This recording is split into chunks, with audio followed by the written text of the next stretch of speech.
Normatec recovery systems give you a high-tech compression massage for warm-up pre-workout and recovery post-workout. The technology is very safe and is used by a broad range of athletic types and really any fitness enthusiast looking to get the most out of their workout. The whole idea is that we're using air compression to help increase circulation in the body. We wanted to mimic physiology, the way the body moves fluids. We went ahead and took a lot of those principles and put it into a system that you can use on your different extremities and your hips as well. Normatec has been an industry leader in pneumatic compression, providing improved mobility and profound healing for thousands of patients. We continually work with researchers to study and develop the effectiveness of our technology. It's all about creating that community space where people have a conversation around recovery and start really challenging their beliefs in what is possible and what they've known and maybe what could be.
Come on, move.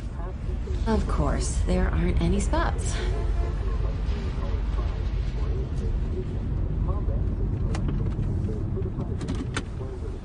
A few minutes won't hurt anybody. Thanks, Grandma.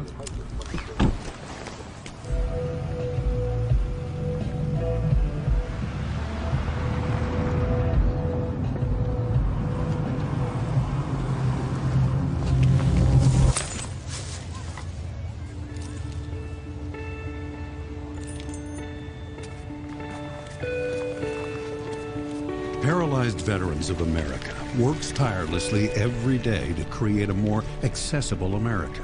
Let's leave the accessible spaces to the people who actually need them. Whatever the reason, excuses don't excuse.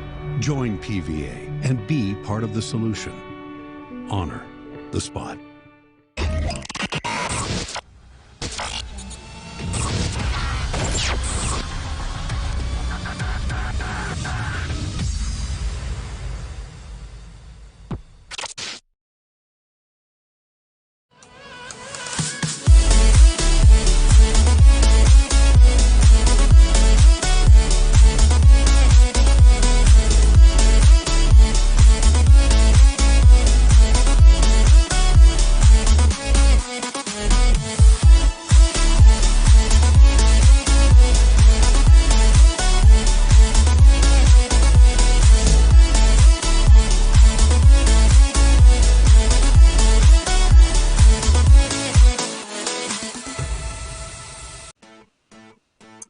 Welcome along. We're with the Echelon Racing Community Series again today. This is the second day. We were here yesterday. Some thrilling racing yesterday. We hope for plenty more today. We've got 5 races coming up.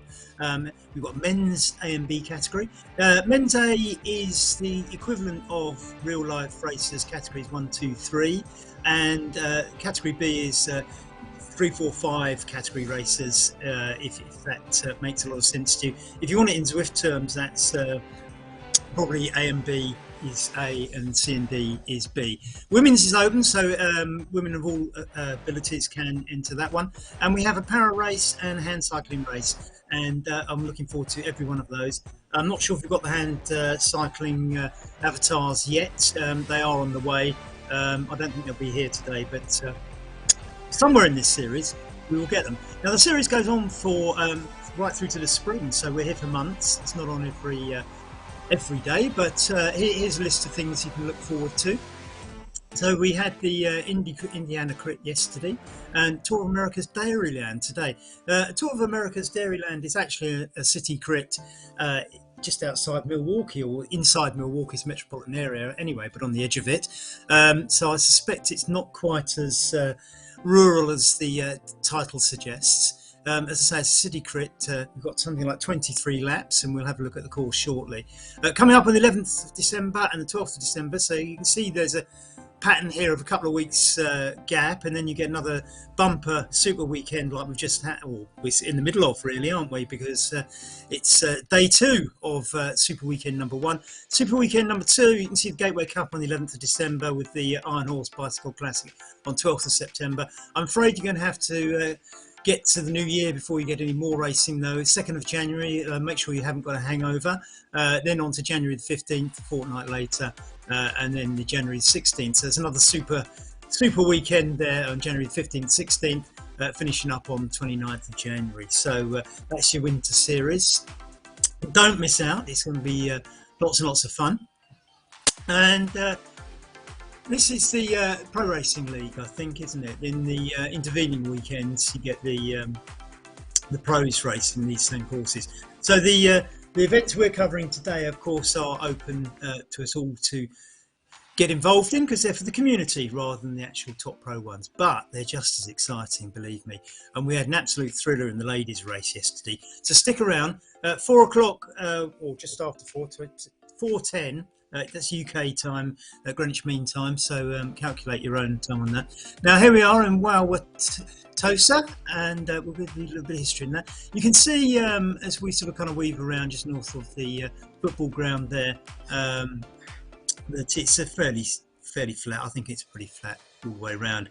Inner city crit or city crit, perhaps not inner city, but that's it. That's the shape of it. We've got 36 kilometres to do, so it's just about 1.5 kilometres long and 23 laps. 23 laps for the men's A, men's B and the women's, and 15 laps for the paracycles and the hand cycle. So plenty to look forward to. I'm not sure how many are on the line, but I'm sure we're going to find out any minute now. So you've got the men's Cat A on the left there and the men's Cat B on the right. 44 Cat A's on the line. I'm not sure how many the same names from yesterday. Now remember, this is a series and you get points for where you finish. You see Bottigliero is one that was definitely racing yesterday. I can see that. I'm not sure the others were. We shall see anyway. In the men's B, I'm not sure how many riders we've got in the men's B. Let's have a look, shall we, if we can. 31 online so far. We're tend to get a bit of a rush before the start. On those 3 seconds, they're going to go now, and off they go. Surely, yes, that's it. Now you have to pedal very, very hard, because if you get dropped here, you're in big trouble for the rest of the race. As I say, it is a crit though, and we are probably going to get the back markers caught and lapped. So, as I say, both these races will be run simultaneously, and we'll be flitting between the two, hopefully catching all the best bits of the action. And certainly keeping you abreast of what's going on in the race. You can see actually somebody in the B race is pulling away quite early, isn't it? Aren't they? And it's Fletch, the US rider, pulling out. Has pulled out 34 metres on lap 1. Now that is a very brave move in a 36 kilometre race. Whether or not that can hold or not, I don't know. It is a downhill start. I mean, if you look in the top left hand, you can see a little bit of the sort of profile of it, but it's not. How can I say? It's not going to be very, very steep. And we've only done 10 metres climbing according to that. So if you look at the bottom of your screens, you'll see that there's it's mainly green. Red bits are up slopes and blue bits are down slopes. I'm actually quite intrigued for a city crit. Those little ramps look quite steep, actually, because it's how red they are that tells you how steep they are. So I think what Fletcher's done, and he's got company here now, I think what he's done is utilised those ramps to just pull away from everybody else. There's 2 of them away in the category B race, so and they've got, I think they're getting pulled in a little bit. It's down to 20 metres now. You can see the peloton breathing down their necks. I think they're going to get caught. There's certainly somebody pulling away, leading the peloton. That's just Rice. We've got an American top 4 here, an all-American top 4. Justin Rice is the man that's teasing the peloton towards the people in front. It's down to 10 metres now. The brake is not going to work. But I think we've got to watch these ramps because they could be good little attack points. And whilst I think this is far too early to make anything like that stick, it's nevertheless going to disrupt the flow of things. And I think in the last few laps, if you can get away from one of those little steep red sections, you might, and you can hold it for a kilometre. That's going to be good news. So they finished the first kilometre. It's about 1.58 kilometres, the first lap, sorry. And we still have 34 to go.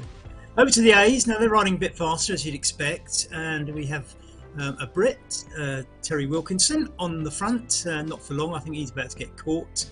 Yes, indeed.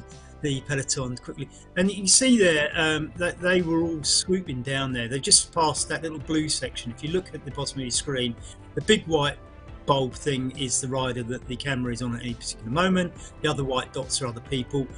You can see it's sort of threaded out a little bit, but that white blob, you can see they're just about to come up to another little dip here as we look at Charlie Revel pumping out 300 watts, heart rate of 150, 48 kilometers per hour.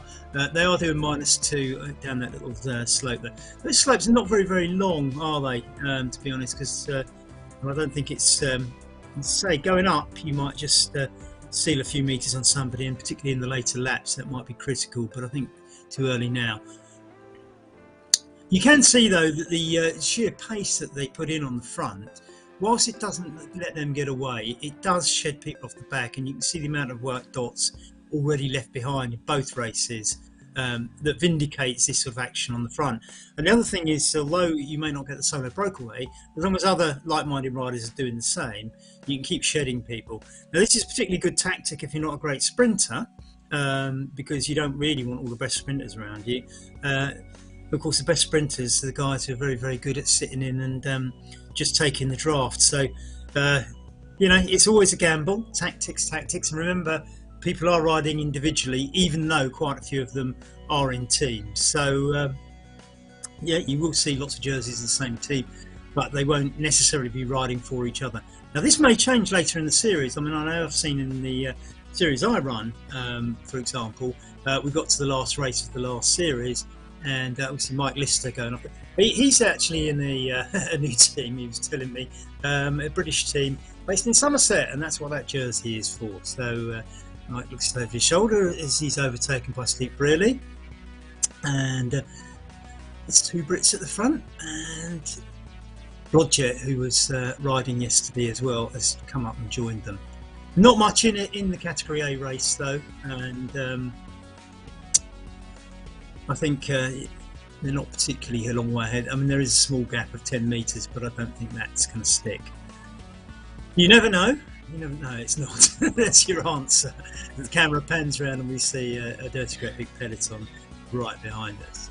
So Mike Lister getting another little push there. So he's quite keen.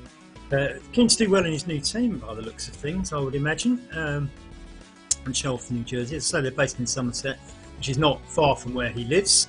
I don't know if he is he's in them because they're local or they're online actually. You know, because a lot of these teams that we have in these series are based around people who met each other in online racing and formed online teams despite where they live.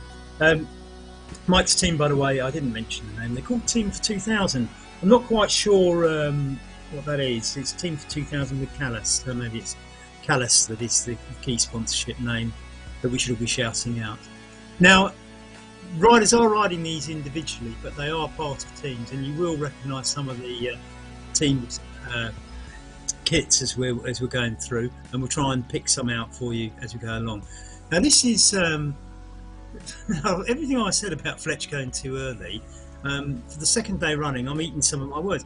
He's putting out just around 500 watts, which is pretty impressive, and he's got 52 metres on the field.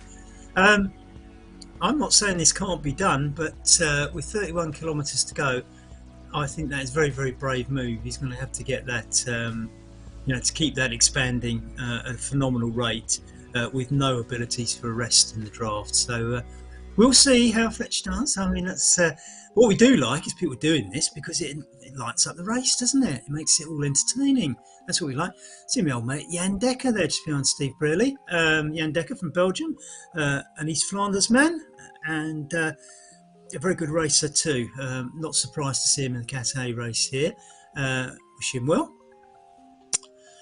As we can see, the jerseys there, for example, the light blue, white, red and black, that's 3Rs, as you can see from the logo. Quite a few of them in there. Ratio Racing here, Jan Dekker, the orange and black, and they were definitely an online form team. Jan Dekker putting out 221. Now, I know Jan can race harder than that. He's sitting in the draft, making the most of it. He's Belgian. They know how to race. Trust me, Belgians know what they're doing. Jan, I've seen Jan win quite a few races actually, so online that is. I'm looking at the B. What have we got? He's not putting out anything as Fletch on the B race. It's if anything, it's coming down slightly. Yes, you can see he's being chased by Boguslavski, and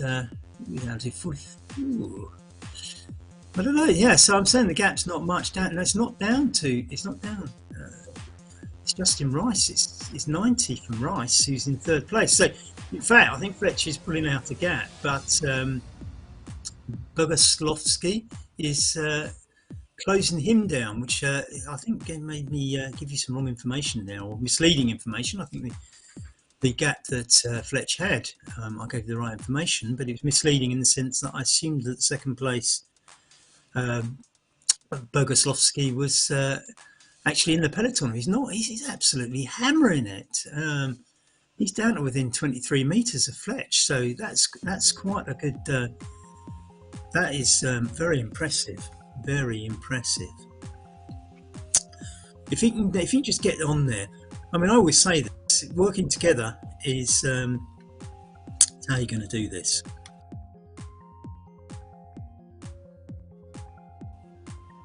Now this is a Zoom room.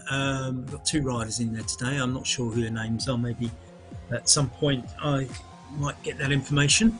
But you can see what it actually looks like inside. In this case, that we've actually got two people who've been allowed to take their bikes indoors. I mean, a lot of us have to do it in the outdoor garage or shed. So I mean, you can look at that two ways. It's warmer inside on a winter's day, but on the other hand, maybe too warm, who knows. Now you can see Fletch is just going up the gradient there. It's 3.57%, and then suddenly -2. So you can see, I think when my experience of riding on this, when you do get a 7% ramp on here, it seems to sort of hurt more than it perhaps does in real life. It certainly takes the speed away on RGT when you hit something like 7%. So I think this is perhaps what's shaking this race up a little bit more than, say, yesterday's, which was at first sight looked as flat, but actually on closer examination wasn't. This one wasn't as flat as you thought. This is the peloton. We've still got, what have we got? Fletch is now 143, and Boguslavski is not closing down the gap quite as much as he was, I think. So Fletch is absolutely tearing it up. There's a certain amount of excitement in being proved wrong. There's a certain amount of embarrassment that goes with it. But if he proves me 158 metres, he's doing rather well, isn't he? There's some rocket fuel in there. So yeah, it makes it kind of interesting. I quite like being wrong in one sense and not in the other, but that is phenomenal. I wouldn't have expected this. Boguslavski is not going to catch Fletch, I don't think, because the gap between the two of them is just rocketed up by 100 metres. I think Boguslavski is going to get caught by the rest of the peloton. You can just see that there.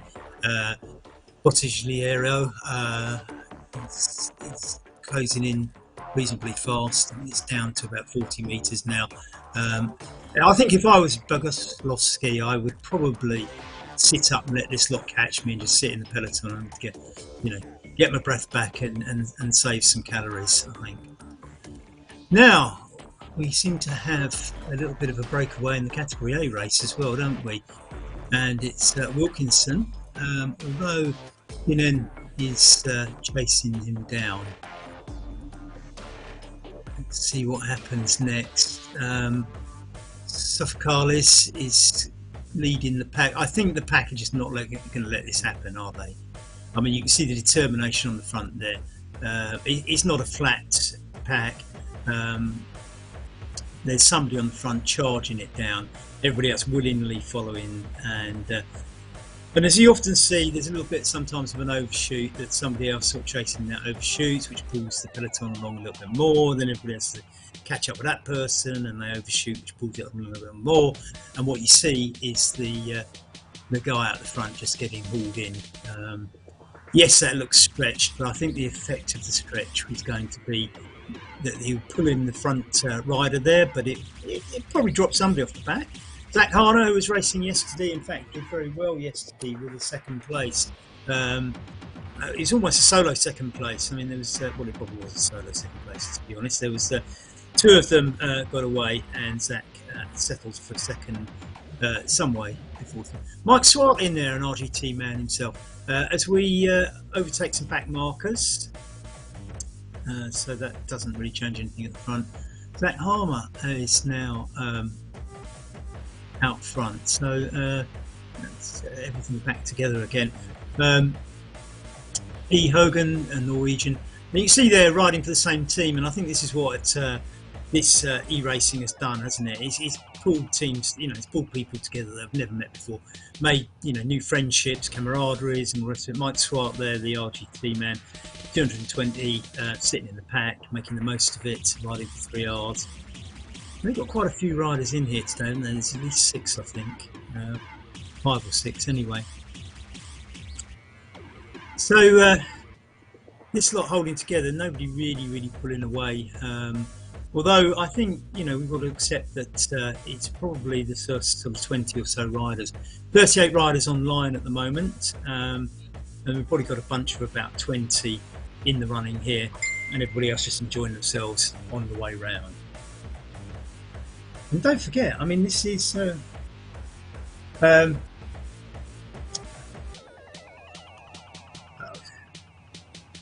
sorry, I'm just see, I've just been corrected actually. Mike Swart isn't officially RGT. He actually runs RGT DB, which is separate. There's a name I know, Jonathan Crane, who's one day I'm going to buy this guy a beer. I don't know how, because he lives in Birmingham, Alabama, and I live in London.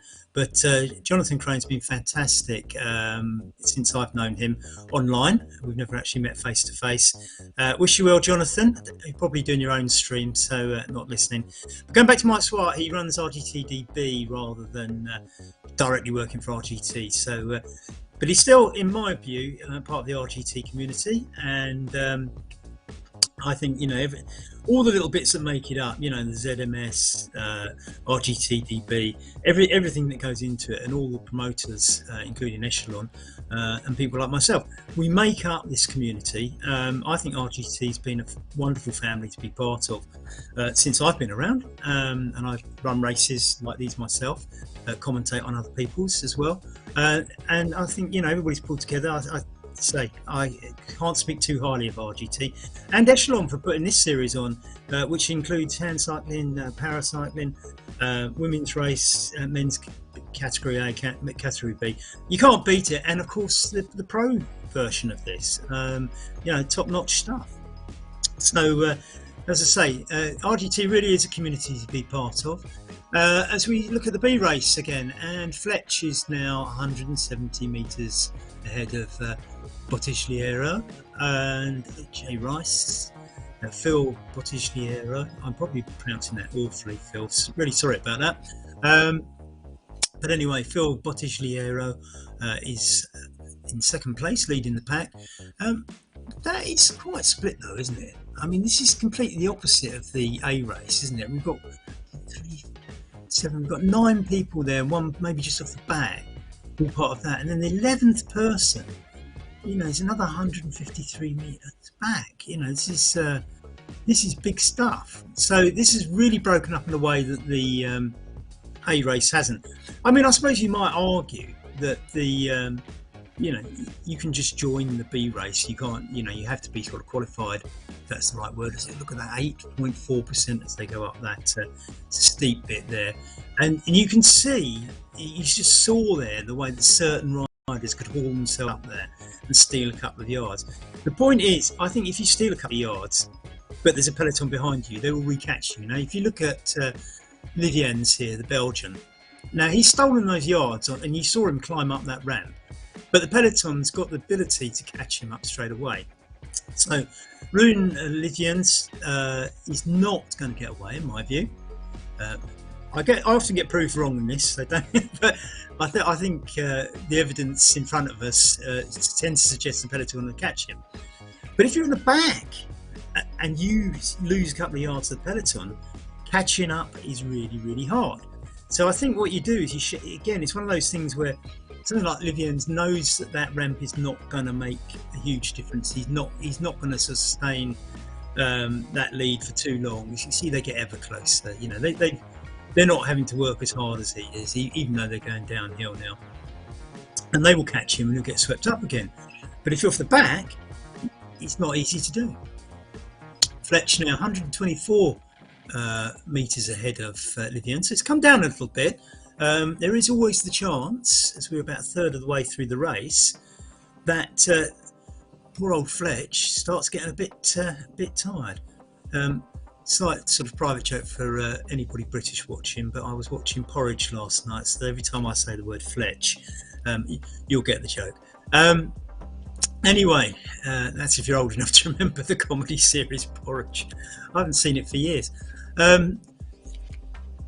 So back to the A race. We'll keep the commentary international if we can, because it's not very fair to remark on an old British TV series that many of you listening to will not have even come across. So anyway, where are we today? We're actually in Milwaukee today, aren't we? We're at America's Dairyland, and I was intrigued about this because it seemed to me that it was a city crit, so it wasn't actually going to be a tour around lots of dairy pastures. Although the scenery that RGT give us, of course, that could be lots of dairy pastures. Just need some cows in it, I suppose, don't we? And anyway, it is in a place called Wauwatosa. And I naturally assumed this was a Native American name for the town. But it turned out that it was actually named after a Native American chief in the area called Wauwatosa. So I was only half right. It wasn't the original name. It was named after some chief of one of the local tribes. And it's actually the Potawatomi word for firefly. So I'm sure some of the riders would love to have this name, be dubbed and nicknamed the Firefly, wouldn't they, for winning this or something? It's one of those little things that sportsmen like, isn't it? The rocket or something, the Firefly. I suppose as an English speaker, I probably find it far more gratifying to be nicknamed the Firefly than the Wauwatosa. Well, I don't know, Wauwatosa does have a ring to it, doesn't it, actually, some second thoughts. Anyway, if the winner of this race wants to adopt the nickname the Firefly, then there's a good reason to do so. Fletch is down to 69 metres. The legs must be beginning to feel that breakaway. Oh dear, the peloton's now in sight. They can see their quarry. If he looks over his shoulder, he's going to see them bearing down.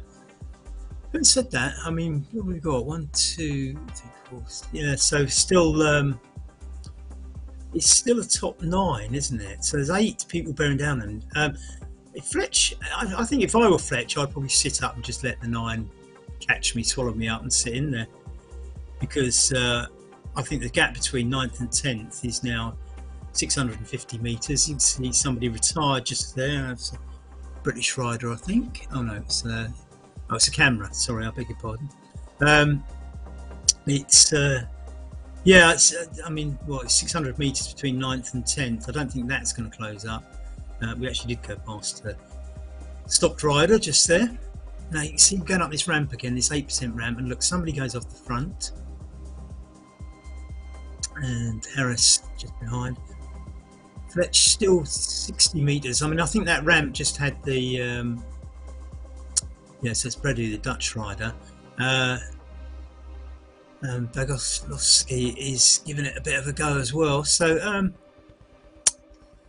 I think that ramp probably sort of gave a bit of breathing space, but it's coming down again. You see, once they've sped up off that ramp and it's all downhill, you know, they can see their quarry ahead of them. Bottigliero is leading the pack. It's a name that's I'm going to have to learn to pronounce that more smoothly, aren't I? Because he spends a lot of time at the front and it's going to be quite a feature of his commentary. Save me, take me to the other race. Anyway, no, I think the charging down of Fletch, I think, is quite entertaining. He's holding off those 50 metres or something like Bottigliero on the front. Give me somebody with an easy name to pronounce. Lidions, the Belgian. No, but Phil's not having any of that, is he? He wants to be on the front as Phil. Well, I'll do the Phil bit.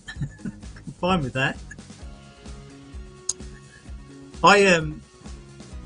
I know that if you go and work for one of the big broadcasters, they have whole pronunciation units to help you with these. Are they hanging poor old Fletch out to dry? They're just leaving him dangling. It's 35 metres, or is he trying to sort of...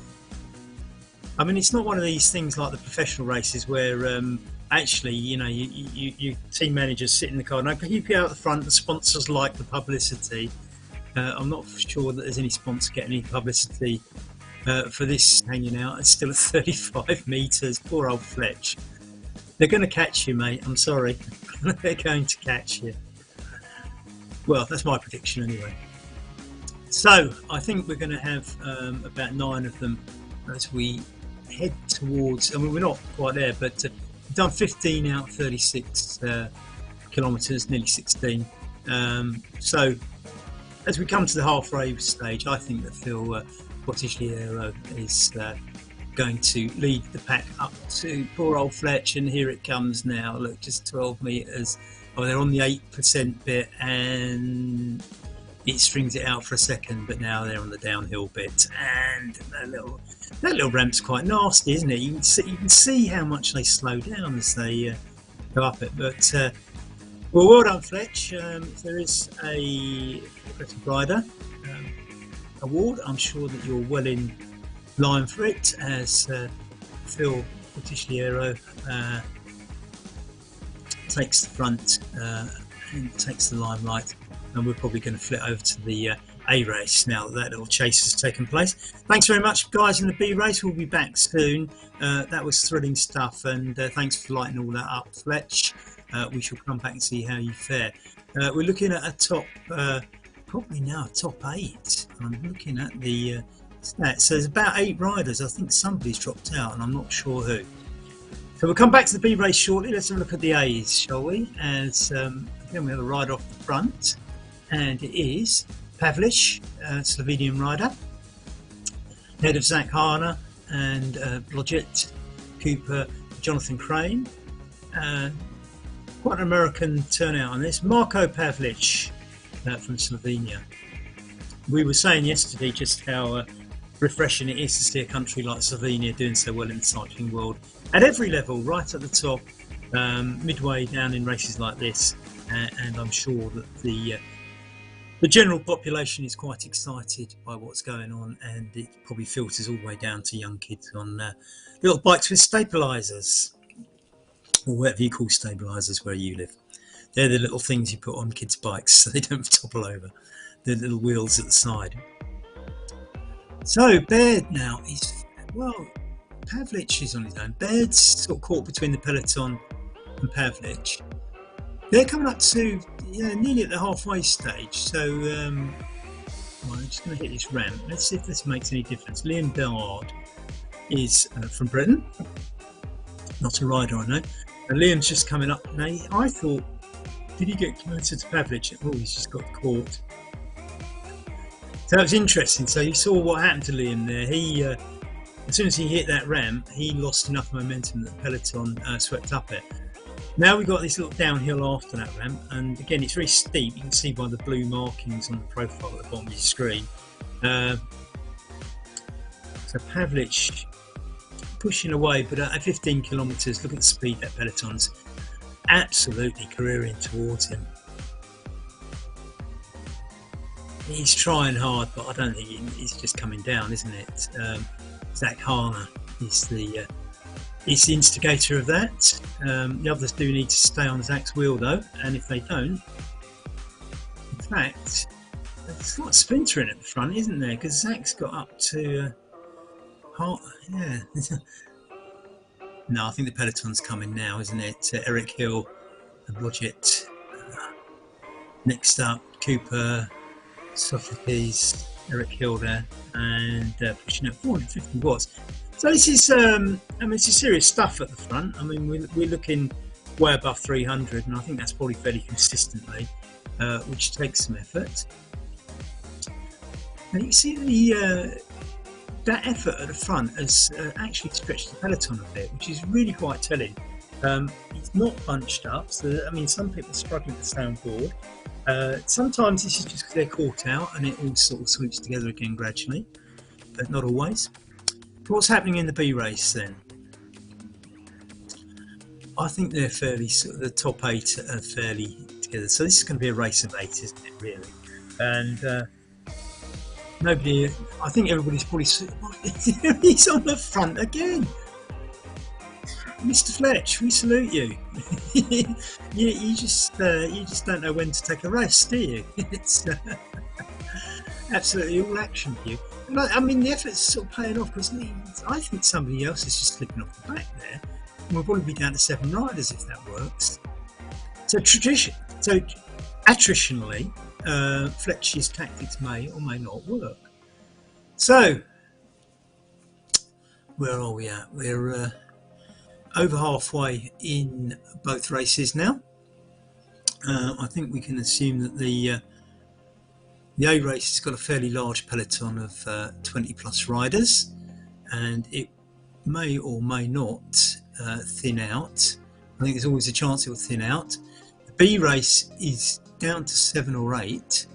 We'll have to see what happens. So, Boguslavski is now taking a dig out on the front, 50 metres. Now, if you know, this to me, if Fletch had sort of done this now and got 150 metres, I think I would be sort of, you know, questioning whether he could do it. At the time, I thought it was too early. It seems to have proved to being too early. I still think this is a little bit early, but it's certainly not as early as when Fletch did it. So who else we got in here? Hambrick from the USA giving us a nice little wave. How do you do? Hiya. Livians giving us a wave as well. Thank you. The Belgian. Marion Hambrick from the USA. I'm not sure from where in the USA. I don't know so many US riders. I think the only US rider that I actually know in this race is in the category A race, which is Jonathan Crane. So I'm not overly qualified to comment on these people's palmares. So Boguslavski is now 59 metres ahead in the B race. This B race is actually quite interesting, isn't it? It's you know, we've still got so we've got a top 8 still. I mean, they're nearly a kilometre in front of this body from France and Keen from the USA and Justek from Poland, it looks like. So there's a Moonriders rider, in fact. Yeah, the B race is actually quite fascinating, isn't it? Because these guys are seriously racing. Whereas I think that's not for 1 minute to suggest the category A race isn't serious racing. But everybody's just sort of like giving it a go, aren't they? Whereas I think the category A race, you know, these guys, they're obviously seasoned racers because they got themselves up to this category, haven't they? So they know what they're doing. I think they're all sort of, you know, of a reasonably equal standard. They all know that they're of a reasonably equal standard, and therefore they, you know, they kind of look around and sort of kind of work out, you know, that it's not worth doing, or maybe it is, or we'll have a little poke here. Let's see what happens on the ramps if we can drop a couple. They seem to go for it. Whereas it's a much more sort of fun, let's all have a dig in the B race, isn't it? So it's fascinating stuff. It's like two completely different races, and well, we're having a look because Slowski's gone way off the front. This is fantastic. This is absolutely brilliant. He's still got 14 kilometres to go. It's a bloody long way, but good luck to you, mate. Good luck. Oh, we've got 4 people in the Zoom room now. I see some of the riders from yesterday have joined. So we've got somebody in a recumbent. We've got 2 recumbent riders, haven't we? Look at that, texting while you're recumbent riding. So that's the paracycling riders, I would venture. So let's have a look at the B race. This is, what a cracker, isn't it? This is absolutely, you know, just when you think sort of Fletcher's really sort of broken the whole thing up, he gets hauled in, and Boguslawski just, yes, right, my turn, lads, I'm off. We've only got 8 riders really competing this. Body now over a kilometre behind.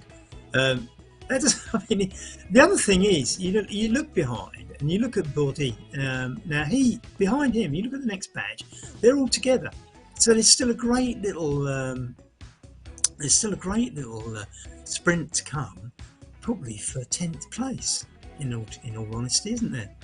This is Arrest. He's in the group. He's in the top 8, and Terence Arrest. Borders was riding yesterday. Terence Arrest from Poland was definitely riding yesterday. This little ramp, look at it, every time you just see the speed goes down 22 kilometres an hour, and as soon as they're over the top, 40. It almost halves the speed.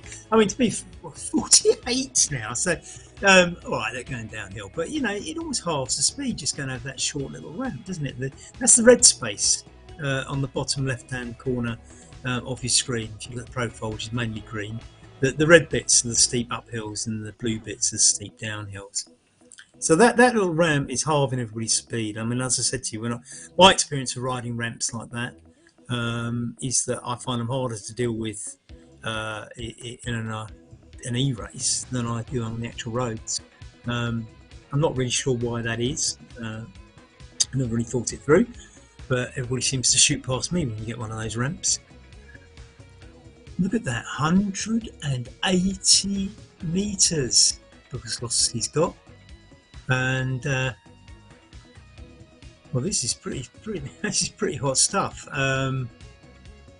12 kilometres to go. That's still a long way to go. I mean, there's still a lot of racing to go and hold that. But what we do like is the entertainment value. It brings us all. So I wonder what sort of output he's putting out. Let's go back to the B race, and if we look at Boguslawski's data, it'd be just interesting to see what he's doing to push out that sort of gap. And bear with us. I'm sure we can do that. Poor old me putting all the pressure on the producer. He doesn't get any of the credit. Does all the work. This is superbly put together, by the way, by ZMS. You can see the logo in the top right-hand corner of your screen. They do it for Echelon Racing Promotions, who put this series together, and we thank them very much for doing so. Excellent racing so far, and we've got a couple of months' worth over this winter series still to come. So here we are, Joshua Boguslawski, and he's just going up that steep ramp. So let's see what he's putting out. He went over the steep ramp. He didn't go above 400 on that. I mean, that's impressive. Oh, he just did. Okay. Right, and he gets straight over the top and goes down. Now his gap, right, he's down to 90 metres there. Now let's see if that spins out. He's on the downhill, and everybody else is now going up the uphill, and the gap widens again, but only to 110. So maybe they're catching him naturally anyway. maybe he didn't do that ramp fast enough, and it's back down under 100 now. And guess who's leading? Fletch. Would you believe? So Joshua Boguslavski has probably lost a little bit of his lead, and I do wonder. Fletch, look, he doesn't know how to stay in the pack, does he? Absolutely flying off the front. What an entertaining rider. Chapeau, sir. Well done. Well, that gap's hovering around 100, and I just wonder if that ramp is Boguslavski's Achilles heel. We're on the flat, and the gap is going up again. It's sort of hitting 110. And I wonder if Boguslavski is not really a natural climber. Certainly, the effect of taking, I mean, all right, an 8% ramp that short isn't particularly hard to ride. But if you're racing and it changes your whole tempo, you've now got to sort of rebuild all that tempo. Now, admittedly, it goes downhill fairly quickly afterwards.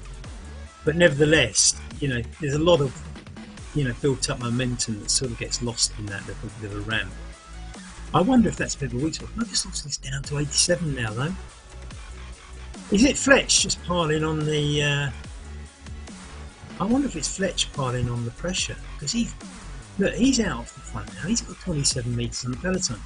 So maybe, I mean, if you look at the difference between the peloton and third place and Boguslavski, it's still at 100 metres, so it's Fletch. But of course, the effect of Fletch going off the front like this is that it quite often drags the next batch, who are pulling in a bit of a gap. Now, we're going up the ramp again. And let's see what the gap looks like. Boguslavski down to 24. Down to 24. Gets over the top and straight up, speed up to 46 kph. He's suddenly got 90 metres on Fletch, but then Fletch will come over the top and presumably stop. Oh, we got over 100 on Fletch there. So you saw, just as they went up that ramp, that Fletch was almost, you know, almost going to catch him, but then in fact Boguslavski got away. We've now got 100 on Fletch. So in the last lap it seemed like that Boguslavski lost a little bit of the advantage on the ramp. This time he seemed to have pulled a bit more out. So I wonder if you know, what we're actually witnessing is that Boguslavski is putting in a phenomenal race, but so is Fletch, and Fletch is making Boguslavski's efforts not look quite as good as they would if you were just measuring against the front of the peloton. There's plenty more to come in this Category B race. This is going to be an absolute thriller to the finish, I think. Let's have a look at the A's though. Still by and large pretty much together. I'm sure the bunch is thinning a little bit. We see somebody just falling off the back as they go over the ramp there. But I think once you fall off the back, you don't get back on again. Peloton is thinning. They're probably sort of losing one or two a lap, which is kind of what I'd expect. So we're probably still around 20 riders. Alex Pleasure from Germany, only putting out less than 100 watts, but he's flying down the hill, of course. They're on the descent after that tricky little ramp that we've been discussing. Steve Brearley, just off the front. I'm not sure that it's going to stick all the way. Riding for 3R there, of course, in that familiar strip. Over to the B's again. What have we got? Oh, there's a split between third and fourth going on here, isn't there? And well, we've missed a bit, haven't we? Fletcher's caught Boguslavski while we've been looking at the A race. We've got the Belgian Livians is out there just trailing Fletch. Boguslavski's still with them. Well, maybe, I suppose the way of looking at this is, all right, he may have been caught, and I think that is all the work Fletch was putting on. But it hasn't really, what it has done is fragmented the people behind. So this is sort of thinned right out now. Livian's Boguslavski goes first. So We've now got 3 riders at the front. Then we've got a great big gap back to Rice, Terence Arrest, Portigliero. There's a gap there. It's a 25-metre gap for Portigliero and Hambrick as well. So, oh my goodness, and 8th is way off now. So we're down to 7 riders at the front, but they're not even all together anymore. This is absolutely blown apart. All the excitement coming with 8 kilometres still to go. Well, I did say earlier that I think this B race is going to be something of a fascinating tussle, and it's absolutely proved that way, isn't it? We're looking at Rice now, sitting on Terence Arrest's wheel, and who can blame him? A couple of riders sneaking past, but I don't think those riders are actually. They're not. John Beam's not riding today, then, John. Chewing on Wouter Clays, I assume. I think the 2 riders here, the looks like an Austrian, and I'm not sure who else. Another American, I think. I don't think they're in the top 10. I think they're lapped riders.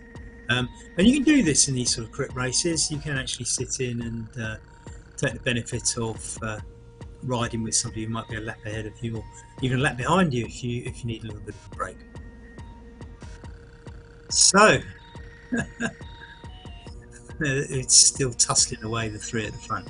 So we're down to a 3-man race at the front of race B now. USA and Belgium duking it out. USA on home soil with 2 riders, Livians as told Belgium, representing that race. The category A race still very much a bunch sprint on the cards here. 5 kilometres to go. As I say, do remember that in the category A race they are all people that are definitely within 2 categories. The category B race basically is for those grades downwards. So the category B spectrum, shall we say, that will be way off the pace. And there is Jan Dekker taking a spin on the front for Ratio Racing with 4.7 kilometres to go as they go up one of those small little ramps, and down again. Jan Dekker, 500 watts being put out then, and right, they're going uphill, so that's 600 and that's 650. He knows how to ride, that lad, doesn't he? Well done, Jan. So they go over another ramp. Keradine, who was racing yesterday as well, I believe. Another one of that bunch. I think we're going to start seeing some action in the men's A race over the next, I think, give it 2 kilometres and we'll definitely start seeing some digs, maybe even less than that. As we see here with Baird sort of pushing off at the front. It's these little digs, as I say, they're not going to win you the race, but they might lose you some competitors. Quickly being closed down, but of course everybody has to burn a match to do that, and certainly the guy who leads the closing down for any little particular group. So that's all come together again in the A race. You might start seeing more of these little digs now, but I think the last couple of kilometres are going to be telling. Now, of course, there's 3.7 kilometres to go in the A race versus 6.3 in the B race. So we know that we're going to watch the finish of the A race first, and we'd anticipate that naturally, of course. But we can't take our eyes off the B race, because we know that one is the one where they all just absolutely go for it. And guess what? Our man Fletch is flying off the front again. So Renault Livians or Joshua Bogoslavsky going to do anything about it. They caught him, and as they go over the ramp, Fletch goes for it again. But I think you can get away on distance, actually, because not everybody does them quite as well as they should. But I don't think amongst this calibre of racer it really does work. Vivian's then just pushing on for Belgium. Then let's have a look at the A race again, because that's getting a little closer to the front. Just 3 kilometres to go now, a couple of laps. So these are the last 2 laps, and I think the riders will now be thinking, what am I going to do at the finish in the A race? And let's hope while we're away in the A race, the B race kindly stay together as a threesome for the time being, as we go over this little ramp just after the start. Does it shake anybody out? Is going to be the big question. You can see how much it stretches that peloton as they go into the descent. If you can get over that, you've got to be on the last. You've got to be on somebody's wheel coming over that, otherwise you're in trouble. Now then, if this lot regroup, we've got one more descent to come. I think most of them are in there. It's a 17. I think that was a 17-man bunch. I was estimating 20 earlier, so we haven't lost many people from way back then when I sort of said it looked around 20 riders. I think it's 17. Still in the running for this men's Category A race in the Echelon Racing Series Community Series, as we are in the penultimate lap. It is going to get tasty from here. Don't take your eyes off the screen, just watch this one. So what do we got? Who's in there? Mike Schwartz, first, Zach Harmer, I can see, Sophocles, Carradine, these are Jay Cooper. These are racers I've seen. Mike Lister's in there. Who else we got? Pavlich. Yeah, these are names you see around in the races. Blodgett. Mike Looker, yeah, he's another one from 3R as well, I think. Don't tell you, Jonathan Crane's in there. I think Jonathan's a strong rider. We all know Jonathan, don't we? Prolific YouTube broadcaster as well. Look out for some of his tips. And certainly a character from Birmingham, Alabama. What's going to happen? What's going to happen? Here we go. This is the last lap coming up. Right, so what have we got? 17 riders now duking it out. You get that ramp straight away. I think if you're going to ever take your chances on them, just look at everybody's going for it, and you can see Sophocles slightly suffering there. If you get dropped now, you're out of the running for the finish. Look at the three at the front. Two Ratio Racing riders in there with Blodgett. So will they be able to pull away? They've got a little bit of a gap. It's hard to make it stick, but it's worth the effort if you're on the last lap, because if you make everybody else have to fight the rest of that, and look at this, Alex Plaisir, the German, going for it. Now this is the sort of thing I'd expect on the last lap. Now Alex is going to give it a good go. Now the front three have got 20 metres on the rest. It's all very well sort of saying this sort of thing doesn't work halfway through a race, but on a last lap it can be absolutely critical. They're holding it. It's slightly going out a little bit, but no, it's just holding. It's holding. So Blodgett, Plaisir and Jan Decker, Belgium, America, the USA of course, and Deutschland, fighting it out. Alex Plaisir, Jan Decker and Blodgett, so I don't know your first name. They've got, it's coming down a little bit. They've only got 15 metres. Now it's gone out to 20 on Eric Hill for the USA. And Alex Plaisir has gone for it again. He's not taking it. It's 300 metres to go. It's a long way to go solo. But I don't know that I can blame him, actually. I think it's the only thing you can do. Blodgett and Jan Decker sitting in there. Jan Decker's a good finisher. They still got 23 metres on the others. This is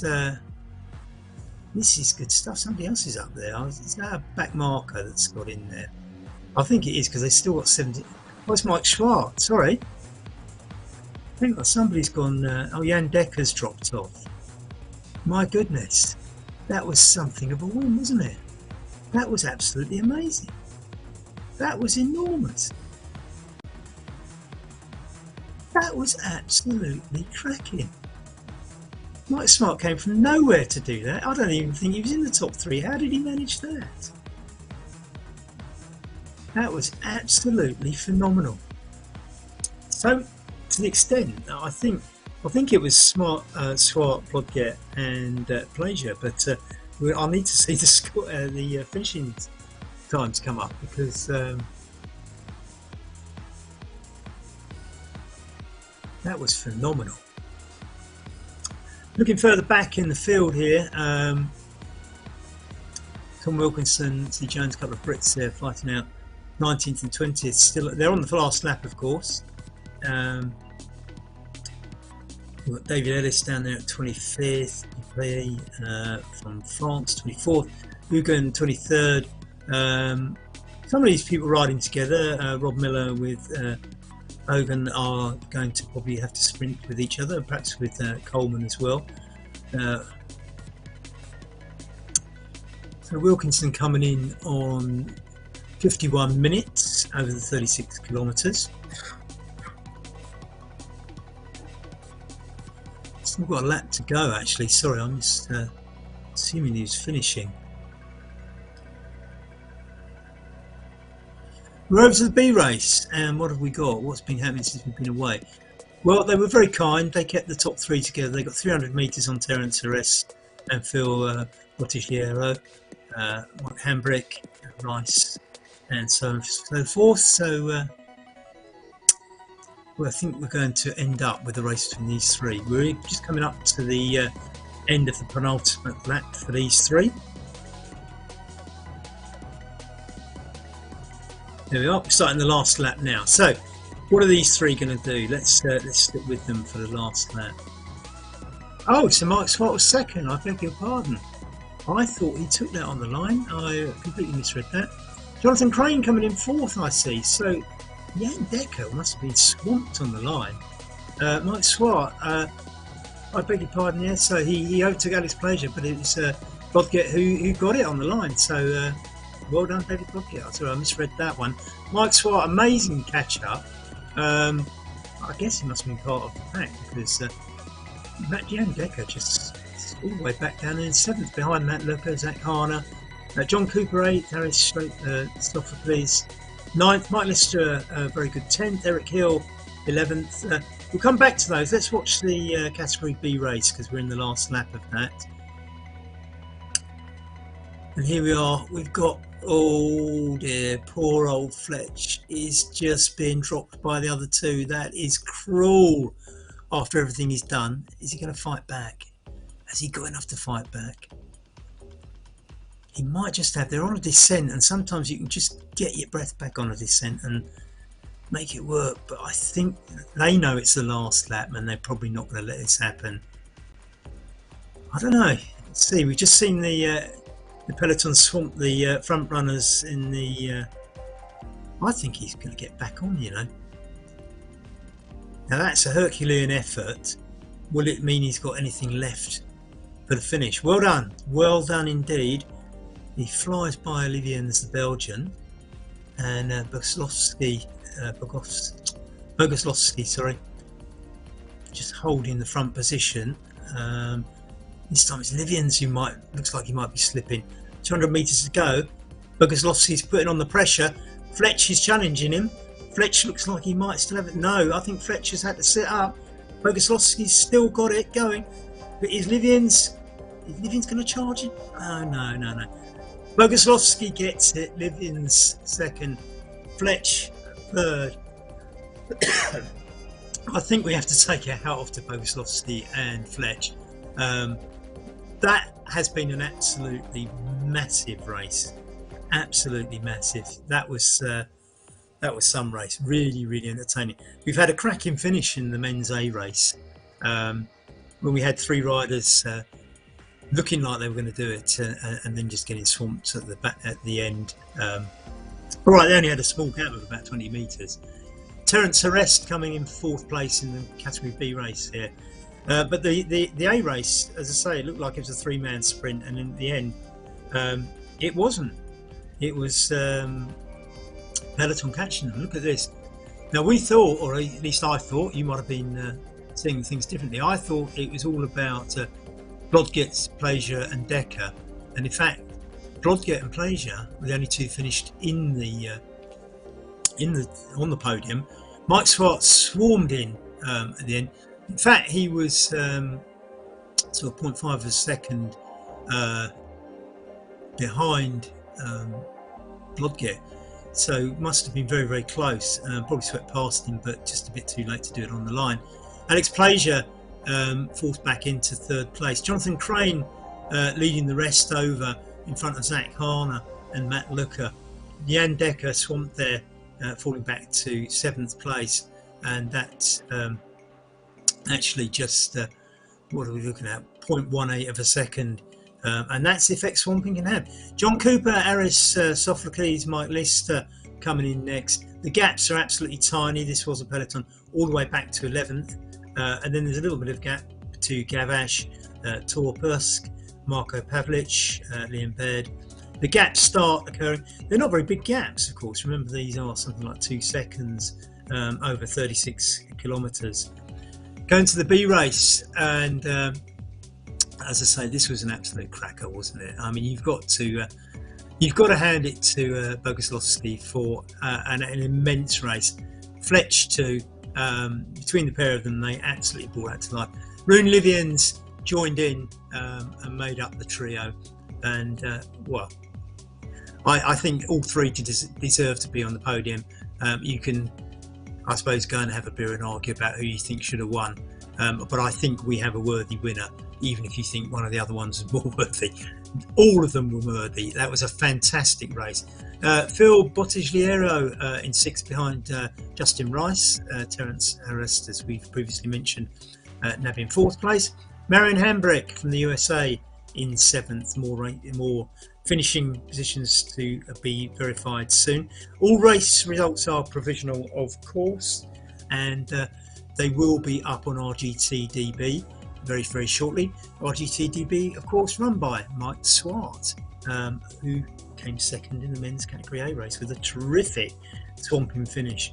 So hats off to Terry Wilkinson, Chris Jones, Charlie Revel, Said Carradine, Brian Kellison, Liam Bard, Marko Pavlic, Thor Persk, Gavash, Eric Hill, Mike Lister, Aris Sophocles, John Cooper, Jan Decker, Matt Looker, Zach Harner, Jonathan Crane, Alex Plazier, Mike Swart, and category A winner David Blodgett. We'll come back to his men's category results very, very shortly. We are going to take a very, very short break of a couple of minutes, and then we'll be back with the ladies' race. Now, the women's race yesterday was absolutely phenomenal, so let's hope we get one just as good today. We also have the hand cycling and the paracycling all going on at once, and like this presentation, there will be 3 on the screen and we can flip from them all. I'm gasping for breath, which is why we need a break. That was absolutely exhilarating, gentlemen. Thank you very much for providing great entertainment. Thank you, Echelon, for putting on these races. Thank you, ZMS, for producing them. The show ain't over. We'll be back very, very shortly. Don't switch off, because the ladies' race yesterday was phenomenal. See you in a minute.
Normatec recovery systems give you a high-tech compression massage for warm-up pre-workout and recovery post-workout.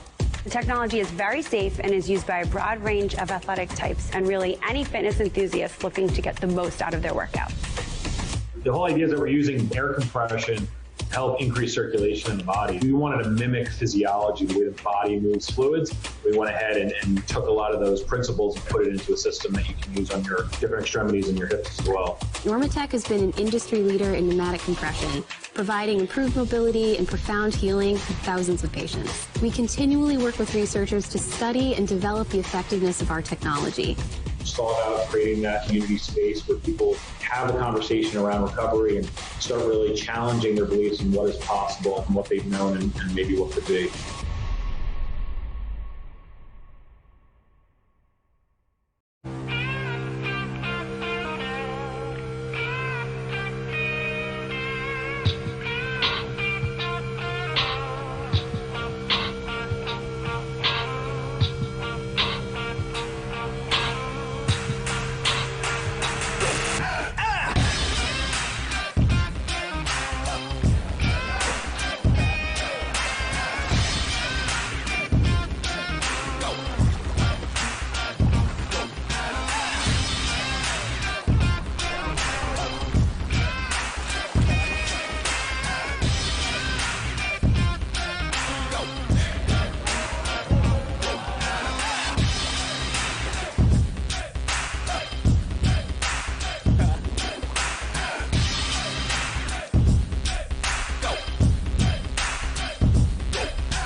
Come on, move.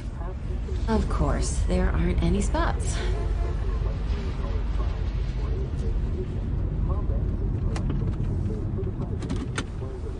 A few minutes won't hurt anybody. Thanks, Grandma.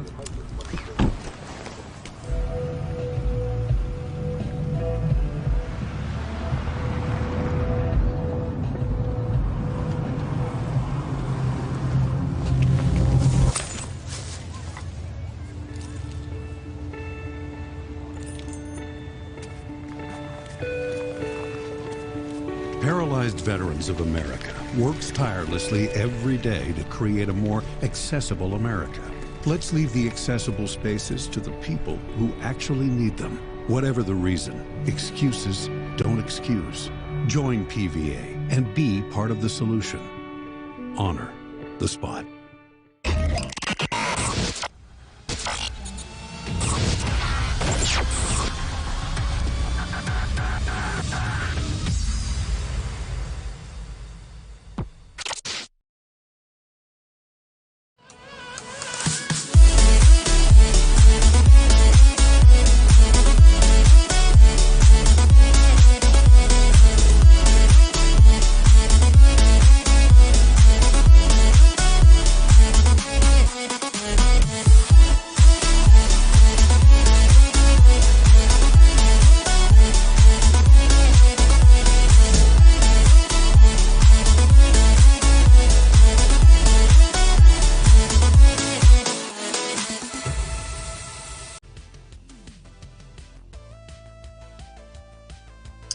Welcome back. ZMS presenting the Echelon Racing Promotions Community League. It's been an absolutely fascinating weekend. We had some great racing yesterday. We've just had two great men's races in the men's A and B categories, and we are thoroughly looking forward to the women's race, the para race and the hand cycle race. This is going to be more great stuff from Echelon Racing Promotions. Thanks for putting it on, guys. Now we have a course here today in Wauwatosa in Milwaukee. I thought it was absolutely flat when I first saw it, and there isn't a lot of climbing, but just after the start there's a nice, I think 8.9% ramp. We've got to do it 23 times if you're in the ladies race, or 15 laps if you're in the paracycling or hand cycling race, and it is quite decisive. Now we can see here the race is going on. Let's have a look how many riders we've got. The hand cycling, we are in a situation where we have Jackie Jones again. Yes, so Jackie Jones is riding the hand cycling race solo, which I think is very commendable. Well done, Jackie. Great to see you back 2 days running as well.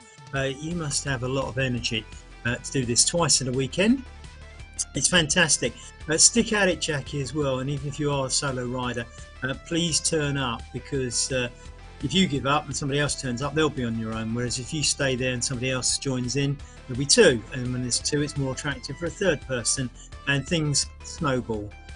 So stick with it. Paracycling, we have here 3 riders, Kilgare, Brooks and Parangale. And I think they're the same 3 riders that we had yesterday. That's Mike Brooks, isn't it? And is it Phil? Yeah, Paul Kilgore and Daniel Parangale, was it? I think we'll find out in a second. So well done, guys. Again, in the paracycling, we need to build these things, and if you get a core group turn up, then you get some new riders join. Before you know it, it's big, but it doesn't get big if people don't support it. So if you're watching and you fancy a go at this, get involved, because this is how we get it going. You've seen those wonderful adverts. I've never seen them before because I live in Britain. Of course, we don't get the adverts, but the veterans adverts that we just had before this, and I suspect that some of you guys are veterans yourselves, and you know and I know that it's hard work getting these things off the ground, and it needs support. So no, it's Dennis Parangale, sorry, should have known that from yesterday. Sorry, Dennis. But like I say, yes, the numbers aren't fantastic, but keep going with it, lads, and tell other people you meet on the scene. Try and get it going, but it will only keep going if you keep supporting it. So I absolutely commend you for this, and I think the rest of us, as I say, when we see adverts like those Veterans of America adverts that we've just seen, it brings it home to us just how much we owe in our respective countries and across the world. Many people who have sacrificed themselves for our benefit. So well done, all of you guys. We'll come back to your race in a minute. Now let's have a look at the ladies' race. This was phenomenal yesterday, and we did have a big breakaway last time as well.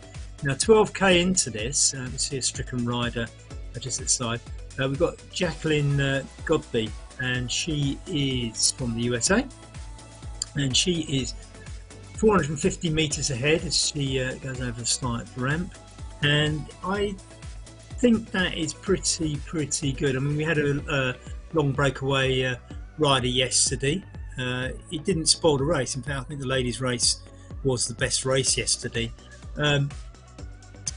Both because I think you get impressive little breakaways like this, but then if you look back, you know, there's little tussles to be had here, isn't there? We see Faustino from Portugal 500 meters behind Jacqueline Godby, but then the next batch there's sort of 3 or 4 riders, Schumann, Yuya, Rankinen. She was racing yesterday, so that is Gabriella Schumann in there. She was racing yesterday as well. So some of these races in the next batch, they're on day 2. Remember, we've got Dora as well. So yeah, the next batch is full of yesterday's stars. When I say yesterday's stars, I think I need to pick a better phrase than that because it rather sounds like it. So Anna Ronkinen from Finland, and as I say, these are yesterday's riders too. They're going over the steep bit here. They're going over the steep bit. Let me see. Anna just having that little bit extra there, didn't she? Chevalier, French rider with them. So now this is a series, of course. So we have to remember that it doesn't matter. I say it doesn't matter. Of course it matters. Everybody's racing to win, aren't they? But if you come second in this, it's like Anna Ronkainen, she came 3rd yesterday. So anything in the top 10 is going to put her in a very strong position. And I'm pretty sure that Godby out front was not racing yesterday. Eva Dora here was. So again, Eva Dora, maybe an 8th position, but she's going to clock up a lot of points for that, and will probably be very high in the series rankings by the end of play in this race. We're about 1/3 of the race. We're over 1/3 of the race way through the race. 2 Germans here, Marb and Eva Dora. But you've got Schumann, Marb and Dora. So you've got quite German quartet in those few places. I say Schumann's quite a way ahead, of course, but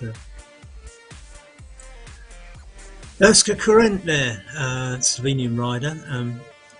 Remarking how many Slovenians there are in this. For the size of the country, I was probably going to carry on saying that, aren't I? Because it is phenomenal, isn't it? What a wonderful country it is. I'm afraid I have been to it, but I haven't seen much of it, I'm afraid. It's a trip across the border from Italy. I'm trying to think what the name of the town is actually. I called it Kunas yesterday, but it's not Kunas because that's in that's in Lithuania, isn't it? So sorry, I can't remember. Anyway, Erska Kurent now descending nicely there.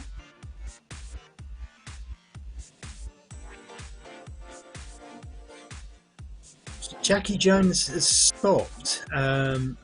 Hopefully just a break. We'll give you more news of that later. Hopefully that's not a mechanical. The interesting thing is that Jackie hasn't actually stopped. It's on a +3 gradient. Maybe there's something. Maybe it's just a break. Maybe it's a mechanical. And Jackie's off again. That's brilliant. That's brilliant. Of course, when you are riding these things, well done, Jackie. Fantastic stuff. When you are riding these things, you get dropouts. And we've created. Now, the interesting thing is that Jackie's legs aren't moving. This tells me it's a dropout, I think, because what happens when you get a dropout, you're pedaling away, but you're not. But your legs don't move, and I think that's what's happening. Sometimes you just have to wait for the connection. So the interesting thing is, Jack is not quitting or anything like that, which suggests you're just kind of waiting to, probably fiddle around, bang the top of your laptop, push the plug in a little bit more, and see what happens. The fact that there was an attempt to get going again suggests to me that this is a mechanical, which is basically the word mechanical replaced by a T. But we'll come back to that. So at paracycling, what have we got? Now, much like yesterday, Kilgore Brooks Parangano, big gaps, but again, we don't mind. We're glad you're here, guys. Paul Kilgore is the clear leader. Only 250 metres on Mike Brooks, so it's not all over. About halfway through the race, just over halfway through the race. So we won't write off Mike Brooks yet. Parangano, probably a bit more of a tall order at 1.1 kilometres, but nevertheless, you're going to stick it to the end, aren't you? Absolutely. So I think it's just great that they're all part of this. As I say, we want more riders, so go and tell your mates.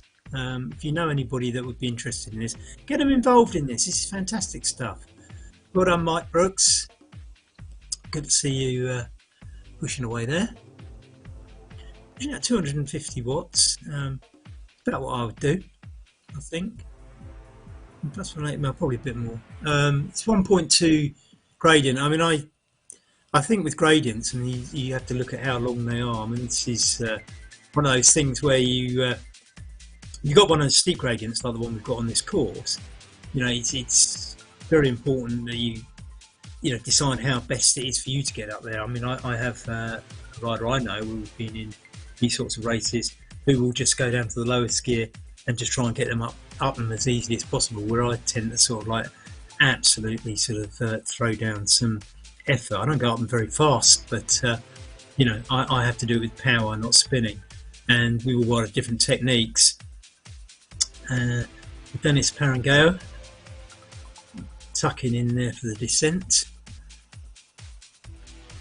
pushing out 94, so relatively easy, but that is on a descent as well. You don't need to be bursting your guts on a descent like this, so nothing wrong with that. In fact, the gap between Dennis and Mike Brooks has come down to under a kilometre, so that's good. Well done. Let's have a look at the ladies and see if Goodby has been hauled in at all. 450, it's holding, isn't it? Oh my goodness, it's holding between her and Faustino, but way back to Huyard is 1.2. So Jacqueline Godby from the USA is probably going to win this race, but if not, he's almost certainly going to be on the podium in my view. Well done, Jacqueline. This is a great race. I don't think Faustino is going to let you have it too easy though, so keep your eye on the game, girl. Let's have a look at Faustino's output, shall we? See what it is that's drawing her ever closer to Jacqueline Godby's wheel. Faustino Portuguese, of course, and interestingly, just to be clear that all these results in these races are provisional, and it is the case that, for example, that looks like a male avatar. That will be checked. I'm sure it's not. I'm sure it's all legitimate, but you know, when you set yourself up, you may or may not have bothered to tick the right avatar and things like that. And I've no doubt. I say I've no doubt. I don't know, but it wouldn't surprise me. Alberto Faustino also seems to have a male name, so that might be a suspect entry in the women's race.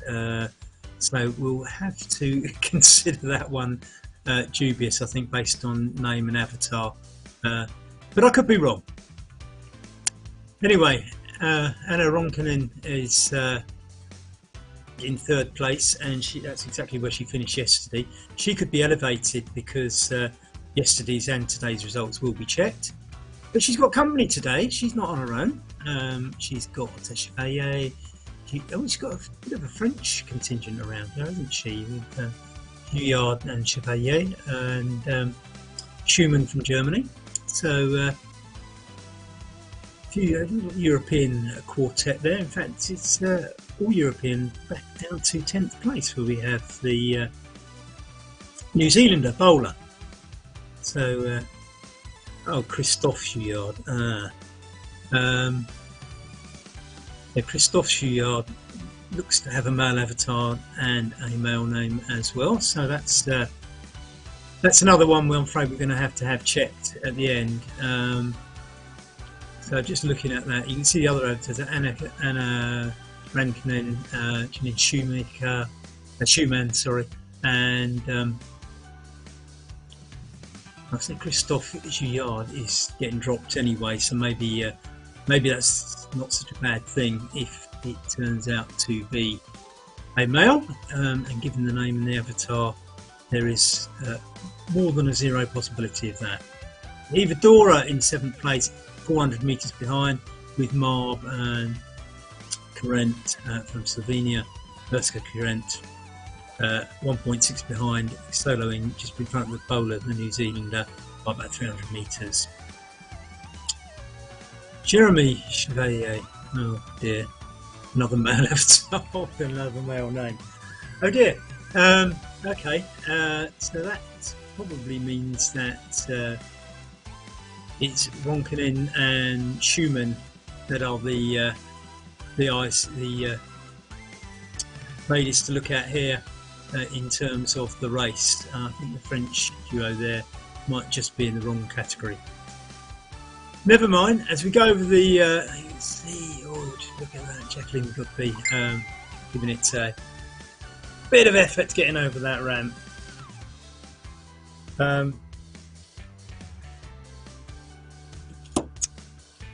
Anyway, you go for it, Jackie. I think you're probably not under as much pressure as you might have thought.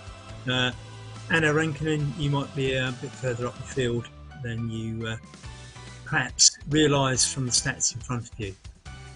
We see a couple of ladies in the race in the bottom right hand corner.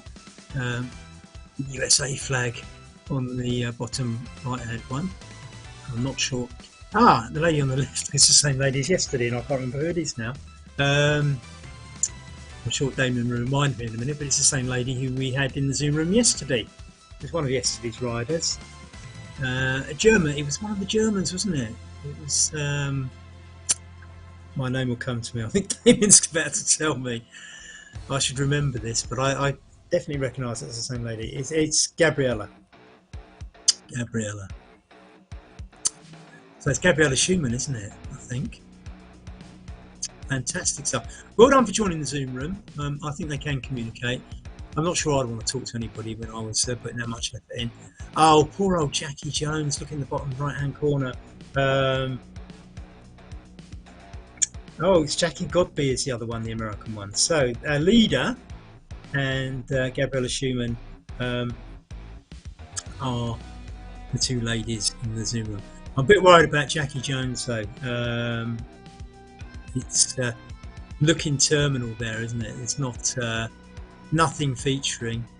Let's say the fact that Jackie hasn't quit suggests to me that there's probably some faffing around with some wires going on, seeing if they can't fix it.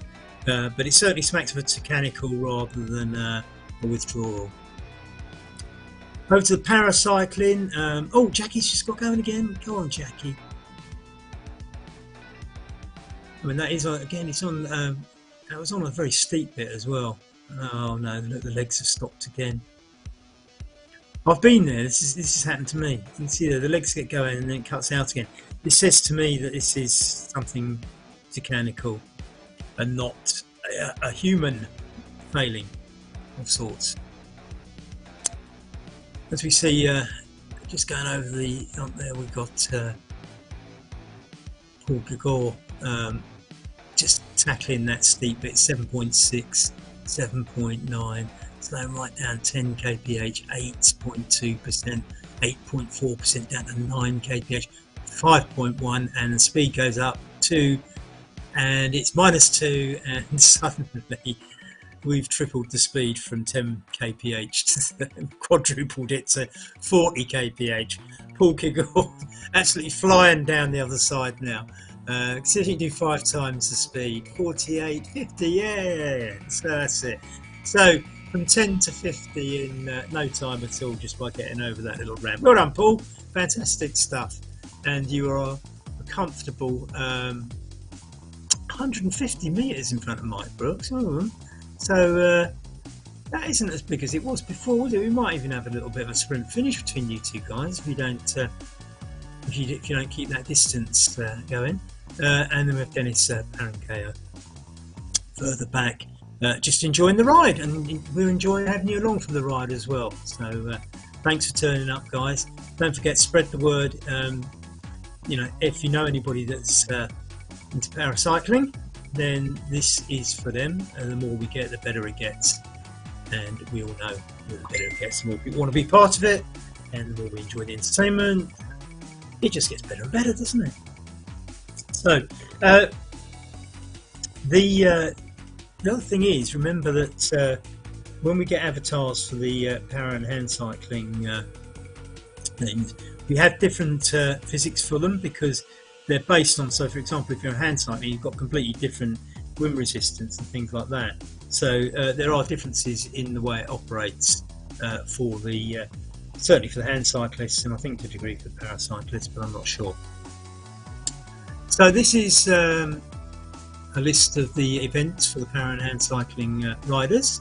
You can see in front of you, going right through to February, plenty to get excited about. So make sure you put the word out, and we can have more and more riders in the future races. Oh, we keep seeing this, don't we? Jackie Jones just gets going, and then you can see the legs start moving, and it's rather like one of those faulty wires, isn't it?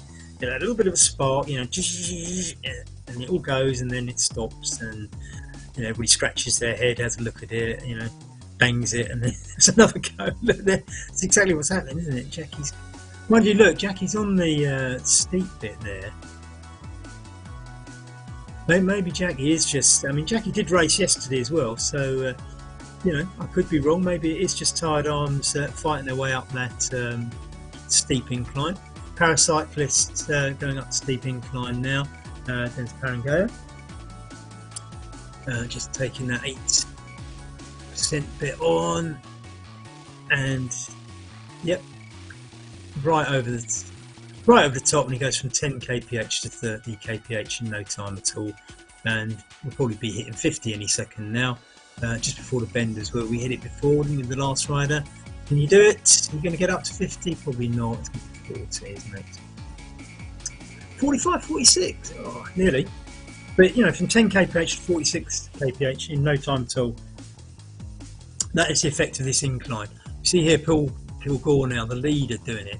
Again, same thing, it's down to about 10 kph over the top, and in seconds it's trebled. Probably less than a second. Bad news, I'm afraid Jackie has logged out. I think Jackie's given up with the trials and tribulations and the hand cycling, so we're down to 2 races, I'm afraid. Well done, Jackie. Tremendous effort. I've been there myself and had mechanicals. I know how it feels. It's very frustrating, but it is all part of the race. You know, professional cyclists out on the road get mechanicals. Here on e-racing we get mechanicals. It happens. It's part of the game. So in the bottom right hand corner we have Godby, who is leading the race there with the USA flag on her wall. Lots of biking equipment to admire. Now in the centre is Gabriella, the German. I think it's Gabriella Schumann. And at the top we have paracyclists. So I'm not sure which one's which. I do. Damien can probably tell me, but so Gabriella Schumann here, who we've just seen in bottom centre in the Zoom room, putting out 200 watts, heart rate of 154, cadence of around 70, and speed 37 kph. So Gabriella's up into 3rd place at the moment, which is very respectable. And bear in mind that that could be 2nd if Faustino turns out to be in the wrong category. Juillard is also possibly going to be in the wrong category, as is Chevalier. So that probably means that realistically, if that happens, Anna Ronkanen, who we're looking at now, is realistically in 3rd place. Gabriella Schumann is realistically 2nd. So in terms of points, I mean, for Gabriella and Anna, this is good stuff because they both raced yesterday. They will be picking up good points. But that shoves the whole ranking up, doesn't it? Ranking, there's got to be a joke there. Ronkanen and ranking. Marb in 7th is therefore probably more like 4th. Eva Dora, move them up 3 places. Ursula Corrent. These are all people that are going to be moving up from the places you're actually seeing. Unfortunately, this all gets looked in after the race, so I can't comment too much. As I say, Alberto Faustino is probably not in the right category. Marb here, German, and as we can see, that is probably a female avatar, which is a good sign that we've got a rider that is in the right category here. Marb now riding at, it's Maria Marb, the German, and she's joined by Ursula Corrent and Eva Dora, 2 Germans and a Slovenian. Maria putting in 215 watts there, and interestingly got the same kit as the other German lady, so therefore I assume they're riding for the same team, although I don't recognise that team kit and I can't quite read what it is. Maybe on a different camera angle I can pick out what the team name is. Eva Dora there, her teammate, and what have we got on the back of that? Can't quite. Rose. Oh, Rose Bikes. Oh, okay. Let's see. There's a name. There's a name above that I didn't quite catch. It's Rose Bikes, which is a German bike brand, of course, isn't it? Yeah, it is Rose. So. I can't quite read what the yellow writing is, to be honest, but it's powered by Rose, and they've got Rose. Actually, it's on their shorts, isn't it? As well, I can't see it. So whatever it is, powered by Rose. Rose Bikes is a quite established German bike brand, of course, which most of you will know, because you're no doubt cycling fans if you're watching this. Ursula Koren, the Slovenian, just taking a wheel on the back of the two German ladies.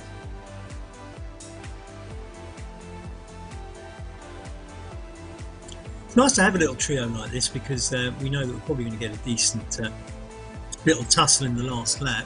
We're quite a way off that, about 2/3 of the way through the race. Taking turns on the front here, we're just coming up to the steep little ramp, and we see everything start slowing down. Let's see what speed the ladies can get over this ramp. It's down to 24. And the other thing is as well, you know, you're never quite sure quite how this depends out. They're down to 21. This is actually not bad speed, is it, for that ramp? There's Jacqueline Goodby, who we've seen on coming past. Oh, look at that flying past her. And you can see that splits there. Maria Marb, the stronger of the three, but Jacqueline Goodby, she just flew up that. And these are basically the main three riders. Well, not the main three. Sorry, no, because you almost said Anna Rantanen and Gabriella Schumann, haven't we? Jacqueline Goodby just flew past them there. That was absolutely phenomenal. Mind you, I suppose, to be fair, she's 3 kilometres, which is 2 laps ahead of them. She is absolutely on fire, isn't she? You go, girl. That's absolutely, that's emphatic. She's having it nice and easy now, of course. Just you know, sitting in at 200 watts. Because she's going downhill, isn't she? I mean... But she bothers, you know, this is it. You can, you know, if you fight hard downhill while the people press it up, you will gain ground. And to be fair, if I was a kilometre behind, I'd probably sit up on the downhill. Because time gaps aren't going to make a big difference in the series. The series, you get points for position. So if you finish 200 metres behind or 2 kilometres behind, you know, the points difference isn't that massive. Paul Gagor now suffering the pain of the ride. Mike Brooks is closing that gap. It's down to 48 metres, isn't it? Now this is getting exciting, isn't it? They've only got 3 kilometres to go. Remember, they do less laps than the ladies. They're only doing 15 laps versus 23 laps for the ladies. So we are going to get to the end of this one before the ladies run. And in fact, they're really in the penultimate lap. And Mike Brooks just lost 150 metres on that climb. So Mike Brooks, so perhaps we watched that, you know, we drew that sort of 48 metre gap thing at exactly the wrong moment, because it was probably when Paul had probably just gone up the climb and Mike hadn't. But this is going to be interesting with 2.6 minutes to go. I mean, if I were Mike Brooks, I would just be putting everything into this. It's down to 177. I mean, if you can get close on the fact, obviously Dennis Parangao enjoying the descent. Now I'm just intrigued to see what Mike Brooks can pull this down to, because I think he's probably still a couple of 100 metres behind Paul Gagor, and Paul Gagor needs to be looking over his shoulder. Yeah, 200 metres. In fact, I think Paul is responding, and if you get into the last lap with 200 metres to go, I think Paul can hold it out. We're down to 160 again. Mike putting in a bit of effort. It's 2 kilometres to go, 150 metres. What can Mike do? I bet the pair of them are absolutely sweating buckets and gasping for air at the moment. 130 metres to go. If we get to the end of this lap and it's more than 48 kilometres, we know that Paul Gagor has pulled away from Mike Brooks, because when we joined these two, remember, it was just before that little ramp, and the gap was 48 metres. It's down to 100 metres at the moment. With Mike on the screen, who's in second place, he's got to put everything in to close that down and force a sprint finish with Paul. Paul is looking at, they're coming up to the ramp again. I think Paul's won this lap by a good 50 metres, because we were 48 metres apart at the beginning of this point last lap. We're now 100 metres. Paul's clawed out 50 metres. Oh, it's coming down, it's coming down, it's coming down. 94. How good is Mike on the climb? Look, you can see his quarry just up there, but he needs to get there before the top, because once Paul gets on that descent, I don't think he's got much. No, look how, oh dear, this is agonising. It's gone out. Paul's gone over the top. Paul's gone over the top, I think, or maybe not over the top, but the gap is widening. No, Paul isn't over the top. He's still got a way to go. Look, but he's near the top. If he gets to this with 100 metres, I think it's his, because he will extend that 100 metres while he's descending and Mike's still climbing, and I think that would just be too much for Mike to claw back. 120, it's not going to happen, is it? So poor old Mike left on the climb. He might catch Dennis Parangao, but he's not going to catch Paul Kilgore, who's now 200 metres ahead, and it's rising because Paul is enjoying the descent, and Mike is just about to crest it now for the first time. With a 300 metre gap, it's Paul Kilgore's to lose now, isn't it? Well, that was actually quite exciting, wasn't it? So thank you very much, guys, for making that so entertaining. Paul Kilgore, I'm not sure if the MR is for Moon Riders or not, but you're a Moon Rider, well done. It's not a Moon Riders kit though, is it? So well done, Mike Brooks, for having a good go. That was, you didn't even quite catch Dennis, did you, on the climb? I thought you were going to. Well done, Dennis, for fighting off your predator from behind. Mike going past Dennis now. So Mike sailing in 800 metres to go. He's going to take second place. Paul Kilgore with just the last 350 metres to go. Oh, we had the excitement. It might not have been on the line, but it was on the line with one lap to go, wasn't it? Just after the line, when we see whether Mike could make up that gap or he couldn't. So these three are going to be duking it out across the series, I think, and hopefully there'll be many more joining them. Absolutely fantastic effort, guys. Well done for being part of all this. I think it's amazing. I absolutely do. I think it's brilliant that you do this.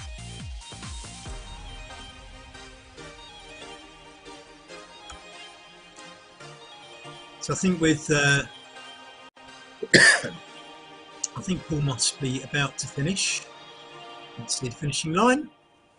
Stand up and wave your arms. Point to your sponsor. I see you've got an RGT kit on. So RGT take the victory. Well done, Paul Kilgore, winner of the paracycling event. Well done indeed.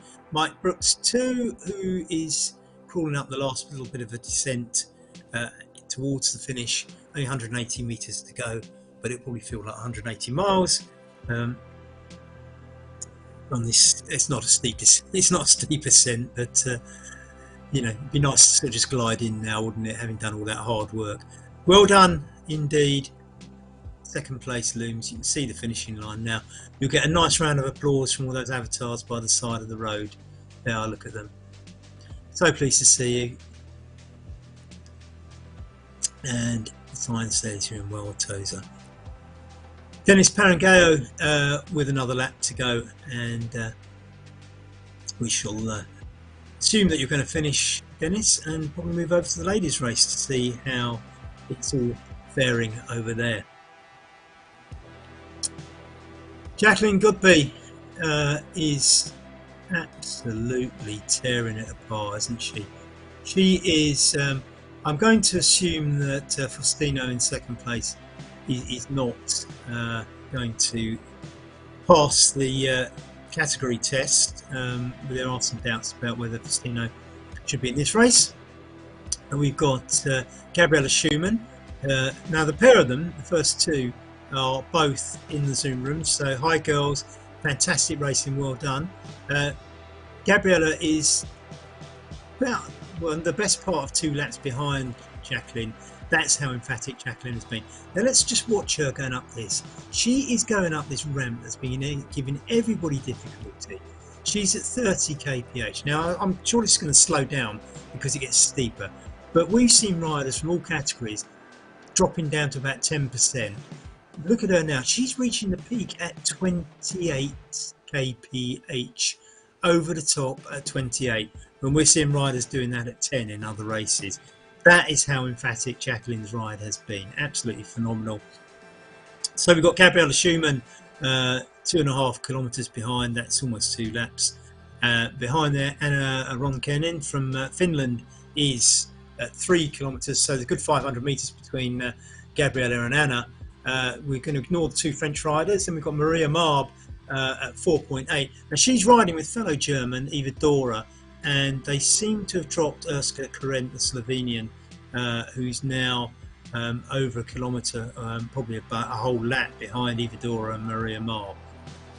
So that's who we're watching. There's the confirmation of the paracycling result, just waiting for Dennis Parangaya's time to come in. But well done both of you guys. It's a privilege to have you on board, part of the Echelon Racing Promotions community series. Keep turning up and keep us entertained, lads. That was fantastic. That last little climb before, just at the start of the last lap, was phenomenal, guys. Great entertainment. You will go down in Echelon Racing history for that little tussle. And look at that. Jacqueline lapping Gabriella Shoemaker. I see they've got the same kit on, so I'm assuming there that they're probably riding for the same team. It's not one of the jerseys I particularly recognise, so you might need to let me know if they are of an obvious team that I don't have familiarity with. And Jacqueline comes home to win the race. Absolutely. Absolutely phenomenal.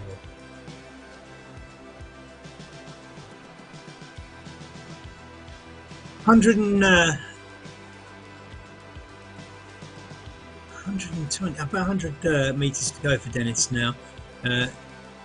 Slightly downhill at the end, even though there was a sort of kind of small grind upwards just a bit earlier.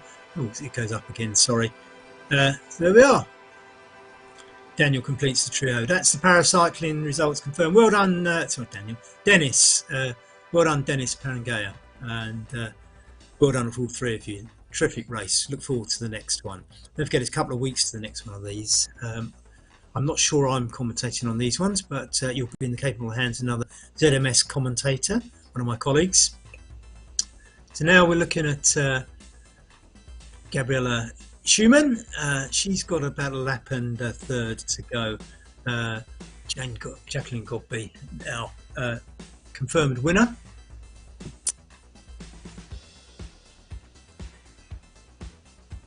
Just keep your head down. Keep going, Gabriella. It's nearly there. Nearly there. You're going to see the... you've only got to do that nasty climb one more time now. Just think of it that way. Once you're over that climb, it's easy. You'll love every minute after that. You'll be coasting home to pick up the points. And don't forget to... she's about to catch Maria Marb, who's in... I say 7th place. I think that's probably more like 4th, to be honest. But fellow German there, both in that rose kit as well. And of course, anybody who's a soccer fan will appreciate that white shirts and black shorts are the national soccer strip for the German teams as well, aren't they? So you see Juillard and Chevalier. You can see both got male avatars and both have male given names, so we're assuming that they are probably in the wrong category and going to not count in the results. Maria Marb's actually catch Gabriella on the climb a little bit. You're a bit of a climber, aren't you, Maria? Oh, good show. Gabriella pulling away, getting over the crest, making that little gap count there. Eva Dora then again in that same kit, that German kit. I wonder if I look on my RGT app, I could actually look these kits up, but I can't say it's something to do with Rose Bikes, but I've got a feeling there's another name ahead of that. Confirmation of the paracycling results. Paul Kagor, Mark Brooks, and of course Dennis Parangao.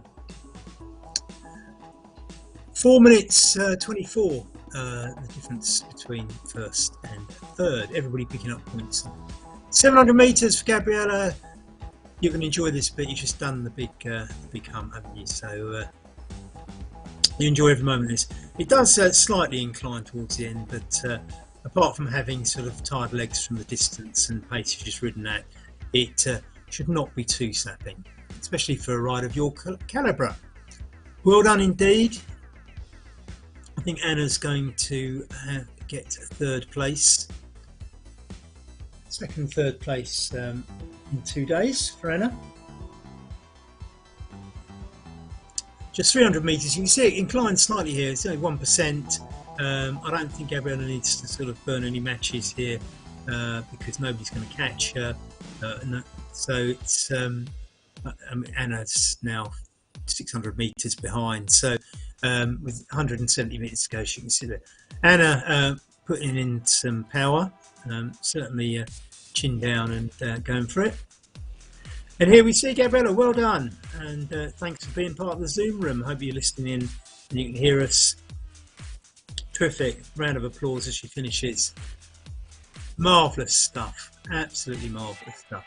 Anna Rankinen from Finland now with just 300 metres to go, coming in next, as we assume that the two French riders behind that are not going to be counted. Maria Marb is on the last lap, as is Ividora, so we're going to ignore Chevalier because we're pretty sure that that's not a qualifying rider. Could be wrong.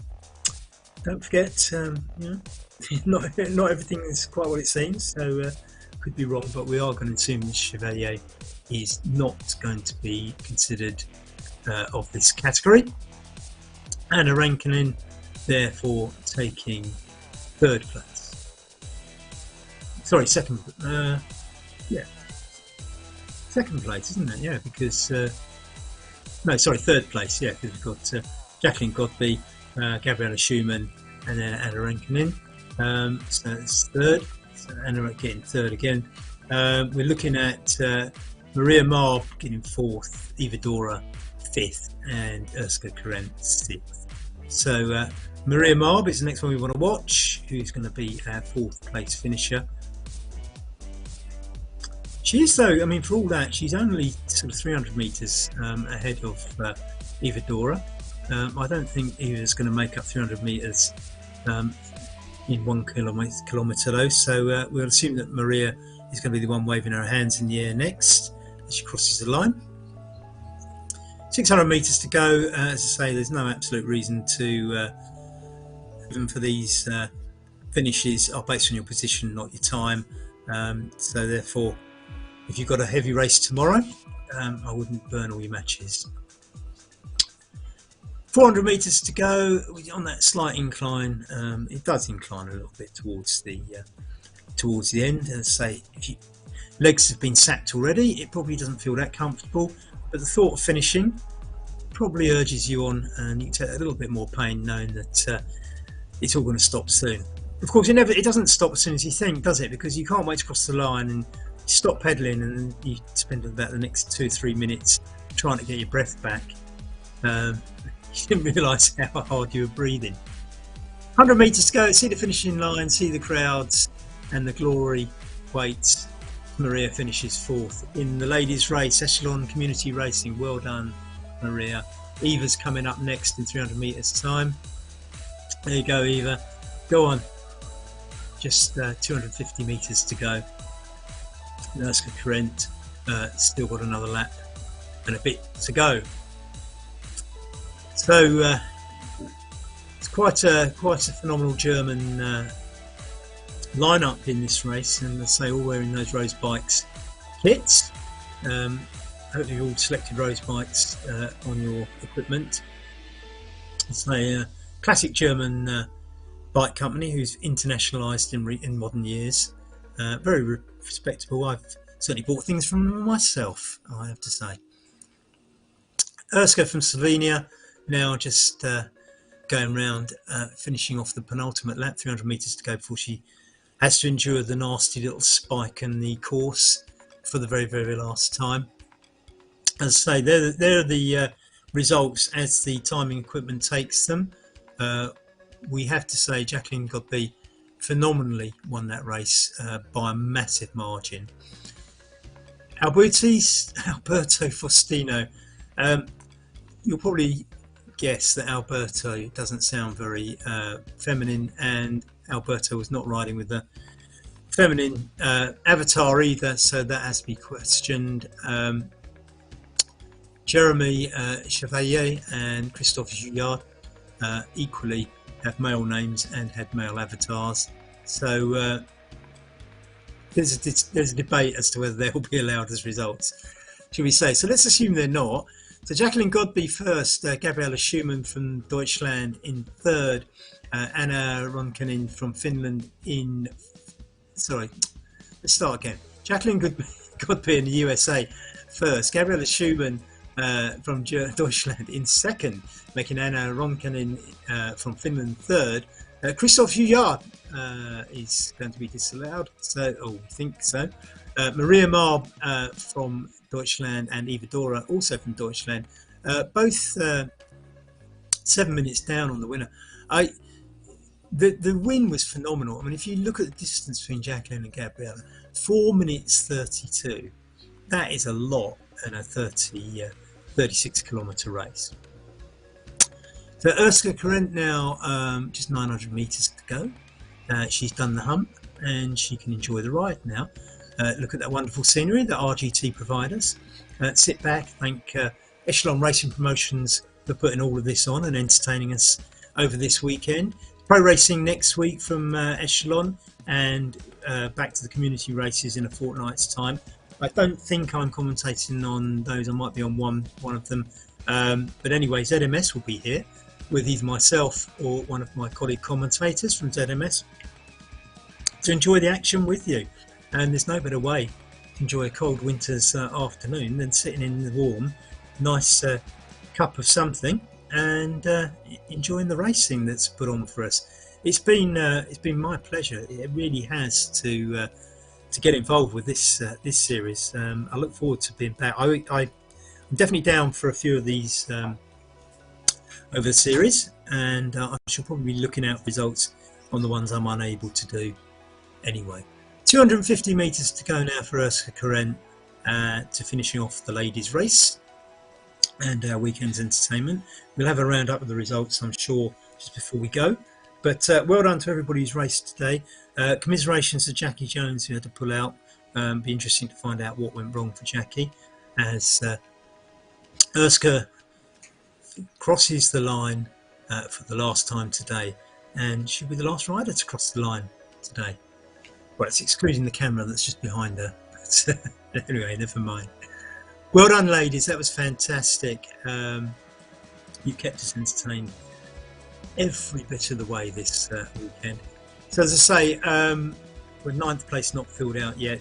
9th place will move up because I think we've got to assume that 2nd, 4th and 6th are going to be extracted, which puts everybody up 3 places. So 9th will be 6th. I think Jacqueline has been absolutely phenomenal and just proving what a powerhouse she is. Gabriella and Anna, both phenomenal for racing 2 races over the weekend. That in itself is exhausting, so that's to be applauded too. Maria Marb, Eva Dora, who so rode 2 races this weekend. So to do it twice, and let's face it, a lot of the men who rode yesterday didn't come back and ride today, so well done, ladies. All of our paracyclists came back and rode today, as did our hand cyclists. Something clearly went wrong for our hand cyclists, but mechanicals are part of the game. I'm sure you'll be back next time, won't you, Jackie?